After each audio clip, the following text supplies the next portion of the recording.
every day, tune in. I'm ready. Everybody that held me down, I'm ready.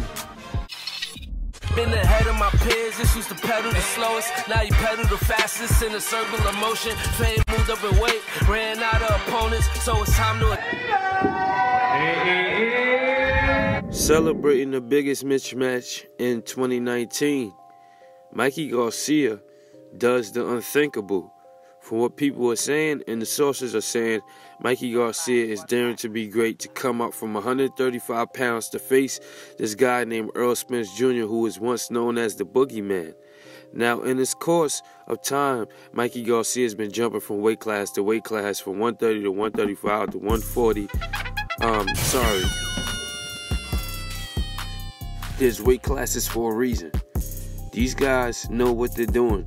So, Mikey Garcia is daring to be great, and this fight is very beneficial for a guy like Mikey Garcia, who's been jumping weight classes, not staying in his weight class, fight at 135, went to 140, back to 35, if quote-unquote the fight Cole May, but they said it was a rumor, and now he takes on the likes of Errol Spence Jr., like I said, who was once known as the Boogeyman, but once confronted with the fight of Terrence Crawford, everybody backpedals and nobody wants to fight at the moment, and I got leverage for belts, and who's gonna see who's the A side, and we're not gonna do this when we get the belt, and this is all BS at the end of the day.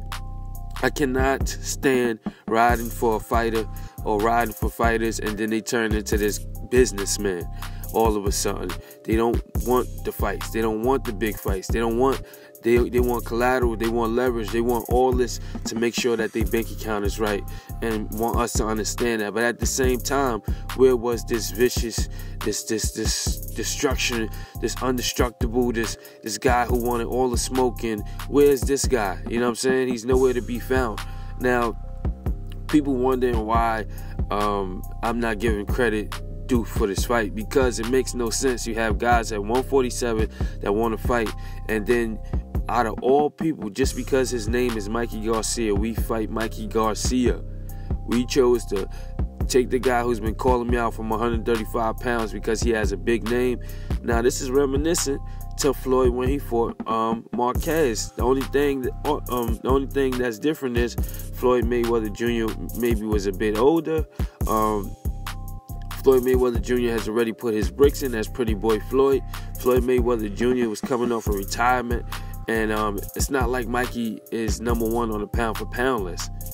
On some people's pound-for-pound list, he is.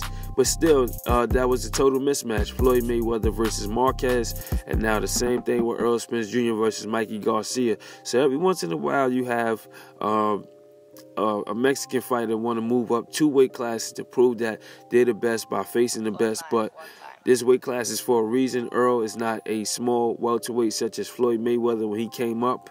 Floyd Mayweather always was a small welterweight. You know what I'm saying? Errol Spence Jr. is a big welterweight coming down from the likes of 170 plus pounds. And needless to say, that's here nor there. This weight class is for a reason. Errol Spence Jr. is very strong and dominant. He has great body work.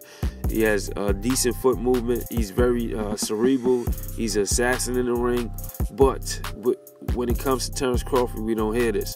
So I'm not going to sit and praise and then be like these guys who swinging from, you know what I'm saying? What's that movie where the guy from the Pops from Friday, and he's talking about just swinging for my Johnson, like, whew, whew. I'm not going to do that with Earl, you know what I'm saying? I got to keep it a buck, you know what I'm saying? I got to let the people know. This is for the people who really want the best versus the best and not make an excuse just because it's a fighter that you like.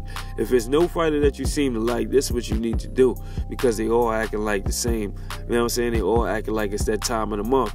This is what you need to do if you have a favorite fighter and he's acting like that.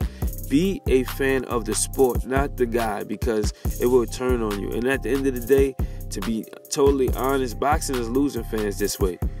There's no way that Mikey Garcia fights Errol Spence Jr.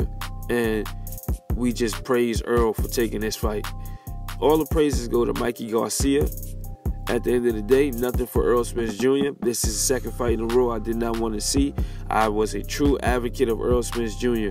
Free Smoke Jr., that was me. That was me with the name, putting it out there, and people started to say, oh, free smoke, free smoke, free smoke. But this is a mismatch. He is not Roberto Duran. He is not Juan Manuel Marquez. No, he's not. He's Mikey Garcia. Hasn't fought anyone but Adrian Broner.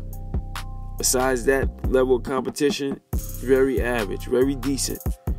You know what I'm saying? People say, oh, he's moving up weight classes. Yes, he's moving up weight classes. Yes, he's done a lot. Yes, Mikey Garcia gets credit for what he's done and what he's about to do. But as far as the resume or fighting somebody that's that cerebral and that's that much of an assassin in the ring, especially at the 147-pound division, if he's busting down these guys at 47, you think a 35-pounder could take the blows and the forces? He's moving up 2 weight classes. Same thing as Lomachenko versus Rigondeaux. You get what I'm saying? The smaller guy always think he has a chance to beat the bigger guy. So we fighting guys because they call him out at a smaller weight class with a big name. That's what we doing. That's what it's come down to. Everything is fair game. Like, okay, it doesn't matter. He can do what he want. That's Errol. Nah, man. We got to treat everybody the same way. And if we're not going to do that, it's all good. I know who's the true boxing fans. I know who's serious about what's going on. And I know who just wants to be just talking. You know what I'm saying? And at the end of the day, it's all good. This is the biggest mismatch in 2019. Am I excited for it? Absolutely not. With this fight, I said it's better. It would have been better if it was in 2019. To wait all the way to next year, 2019, even though it's right around the corner, to face Mikey Garcia, all that time y'all been negotiating, etc., etc. You know what I'm saying? Stretching your dollar out.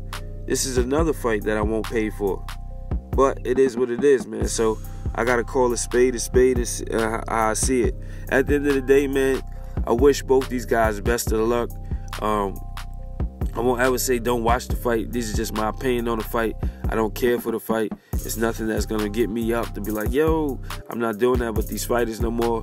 None of these guys are fighting guys that I want to see. So, you know, boxing is just becoming, it's slowly treading away from me.